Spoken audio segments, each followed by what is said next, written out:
Hi, and welcome to my video, The Problem with Horror Novels.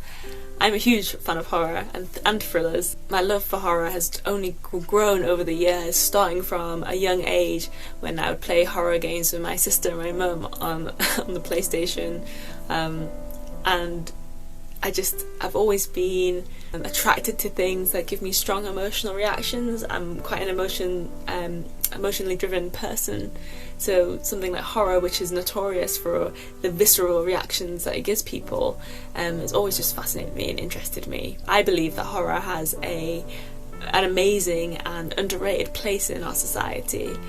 By watching, playing or reading horror, we're able to explore taboo topics and experience difficult things in a safe way. It allows us to process strong emotions and face things that we wouldn't normally face in day-to-day life, maybe that are difficult to talk about or, difficult to just process. The biggest example I can think of is grief. And horror is a platform that's been used many, many times, and I think will continue to be used to explore grief. Grief is something that is particularly painful, that we all have to go through at one point or another, and is incredibly hard to process. And horror has explored that topic many a times successfully. The examples I can think of are Silent Hill 2, the PS2 horror game, and the book Pet Sematary by Stephen King. Both of these use grief as the narrative, it's the driving narrative throughout the whole story, and we follow or play as these characters exploring their grief, exploring this difficult topic. And both these things use these horrific circumstances, these terrible, scary, unsettling experiences to explore grief, to explore their experiences. We walk side by side these people as they go through all this stuff. And by amplifying and exaggerating these circumstances, horror is more palatable for us. Horror puts a topic out there, kind of blows it up, and we can digest that more easily. Because I think even the most grounded in reality horrors or thrillers, are fiction, and that is still more palatable than the real thing. I think the escapism that horror provides is also something that's really important, especially to me. I know that if I'm having a particularly difficult time, I can put on a horror film, I can read a book, I can indulge myself in a horror game and just switch off from the world. I can just be in this emotion, and horror is so different from our day-to-day life that it is definitely just escapism, it's pure escapism. However, that brings me to the point of this video. I've been noticing lately that a lot of the horror and thriller books I've been reading just aren't giving me what I want, aren't giving me that thing that makes horror what it is. It's not just about being scared, it's about the emotional attachment, it's about being unsettled, it's about feeling something, and I haven't been getting that very often lately. So I thought I'd make this video and break down some of my thoughts around this and around what does and doesn't work in horror books to me. This is just my opinion. So my first point is gore versus psychological horror. And I think gore does have its place in horror, definitely, 100%.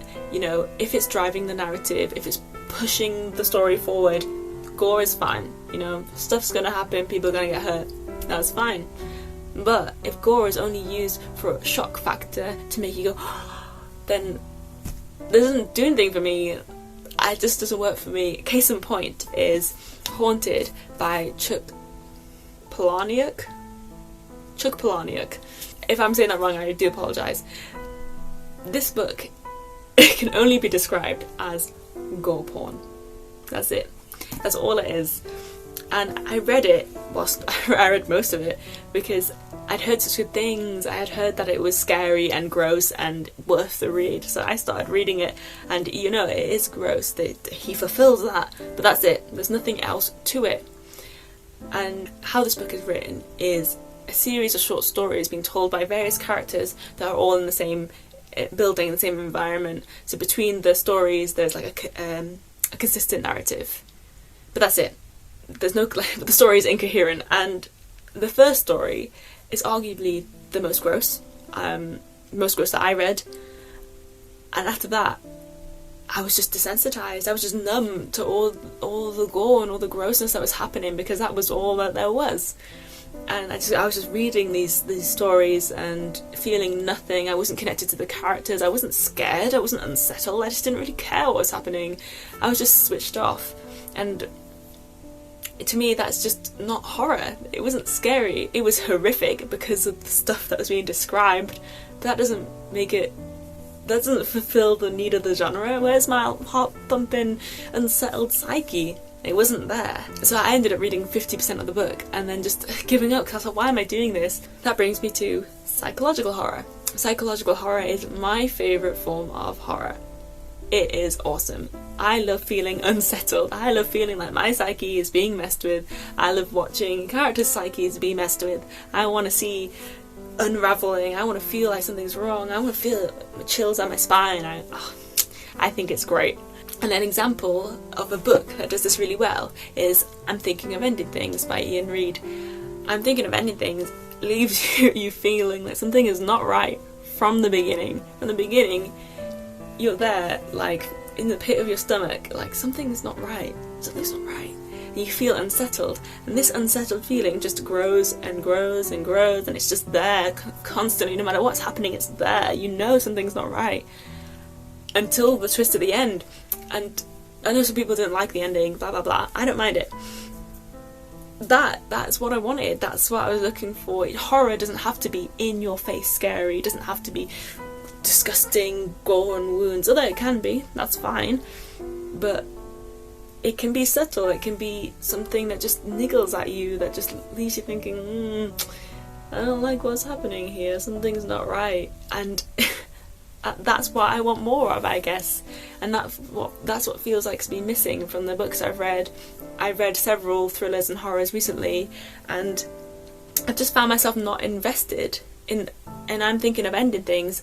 I was really invested in the character. I cared about what was going on. I was interested in the story. I wanted to know more. I kept reading because I wanted to know more. To be fair, to their credit, I've read some really, really good thrillers and horrors recently, but I just haven't felt that thing that makes horrors magical to me. I just haven't felt it. I've cared about characters. For example, The Whisper Man is a thriller, but I didn't find it thrilling, but I did care about the characters. I was intrigued by the story and I did want to know what happened, and I gave it 4 stars. But if it was just had more thrilling stuff in it, if it was more of a thriller, then I feel like it would have been 5 stars. But that's the point. There's something missing in all these books I'm reading. Another book I'm reading right now is Ring by Koji Suzuki. And I was excited to read this because this book inspired the films The Ring. The Ring films are iconic horror films of, the TV, the girl crawling TV, the cursed videotape.